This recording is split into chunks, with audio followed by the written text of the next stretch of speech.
गांव के किनारे एक छोटा सा कच्चा घर था। उसी घर में रहता था राघव, एक साधारण सा किसान। राघव के पास ज्यादा जमीन नहीं थी, सिर्फ 2 बीघा खेत था, लेकिन इस खेत से उसकी पूरी दुनिया जुड़ी थी। उसकी पत्नी सीता और एक बेटा अमन था। अमन पढ़ना चाहता था, पर राघव जानता था गरीबी में सपने देखना सबसे मुश्किल होता है।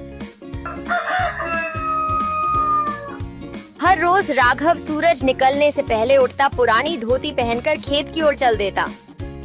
खेत की मिट्टी को हाथ में लेकर वह कहता, तू ही मेरा सहारा है, पर इस साल किस्मत ने साथ नहीं दिया। क्योंकि इस बार बारिश समय पर नहीं हुई, फसल सूखने लगी और मिट्टी फटने लगी। राघव रोज आसमान की तरफ देखता और दिल ही दिल में कहता, हे भगवान, एक बार और मौका दे दे। मगर भगवान खामोश था। कर्ज बढ़ता गया, 20,000, 50,000, फिर 1 लाख। गाँव के साहूकार रोज घर आने लगे।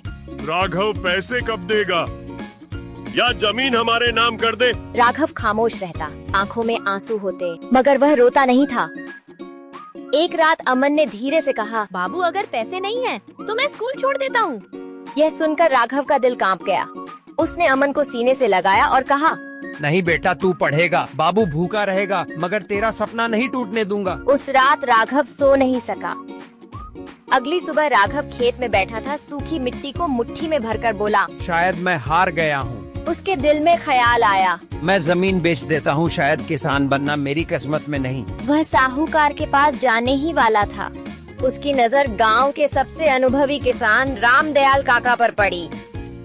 रामदयाल काका ने कहा, राघव, जमीन कभी धोखा नहीं देती, हम खुद ही जल्दी हार मान लेते हैं। उन्होंने राघव को कम पानी वाली खेती, नए बीज और जमीन को मजबूत बनाने का तरीका बताया। राघव के पास खोने को कुछ नहीं था। उसने एक बार फिर कोशिश करने का फैसला किया। दिन रात मेहनत शुरू हुई, हाथ छिल गए, पैर थक गए, लेकिन उम्मीद जिंदा रही।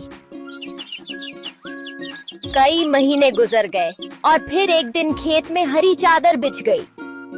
फसल लहलहाने लगी। गांव के लोग रुक रुक कर देखने लगे। राघव की फसल सबसे अच्छी है, क्योंकि राघव ने मेहनत की थी। राघव की आंखों से आंसू बह निकले। राघव अब बहुत खुश था। फसल बिकी और कर्ज उतर गया, तो फिर घर में खुशी वापस आ गई। अमन शहर के कॉलेज में दाखिल हो गया। जाते समय उसने कहा, बाबू मैं जो भी बनूंगा आपकी मेहनत की वजह से बनूंगा। राघव ने यह सुनकर मुस्कुरा दिया। अब उसकी आंखों में सुकून था। उस दिन राघव ने समझ लिया, किसान कभी हारता नहीं, वह सिर्फ सब्र करता है, उम्मीद की फसल उगने तक।